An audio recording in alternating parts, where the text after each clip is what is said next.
Hey bloggies and blogettes, it's Thursday, May 13. I want to talk a little bit about the bowings for this Bach concerto. Been working on that today and putting in bowings, and I found looking at this old part and this edition that has a lot of bowings that I just don't like, and as I'm working on it, I'm realizing that I'm using a lot of down bows. This is something that I was not really taught to do. Generally, you know, we do down, up, down, up, down, up, down, up. It's just more convenient that way. But in jazz, a lot of times I'll use a lot of down bows in a row, part of my whole strum bowing idea, which I should talk about one of these days.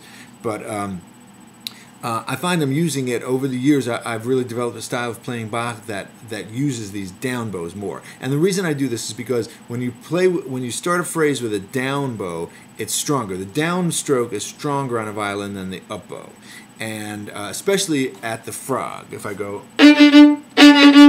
it's stronger than, right? And the reason it feels right to me to do this is because I think so much of Bach's music is inspired vocally, and so many of these phrases are phrases that you might sing. And if you were going to sing them, often we start by putting emphasis on the first note. For instance, this phrase here.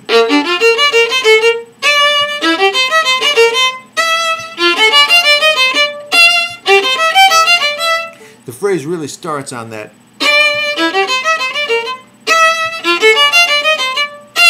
So I'm starting them all down, and what I'm actually doing is ending with a down bow and then retaking it. Down, down.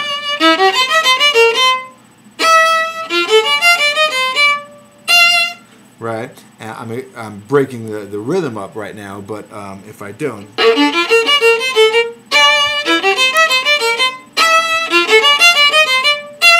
The addition has an up bow there,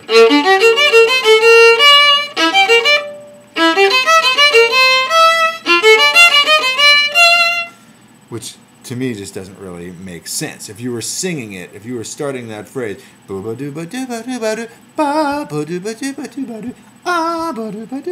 know, you would kind of put an emphasis there. So that's what the down bows are all about. There's a spot in the first movement.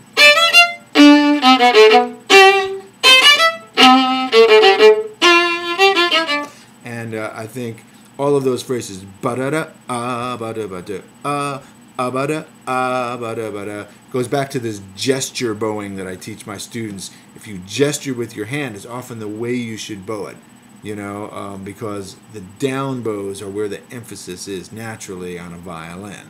So a lot of these repeated down bows, this is, by the way, something I use all the time in jazz or strum bowing, as I mentioned. If you're playing something like, here, I'll do it so you can see my bow hand.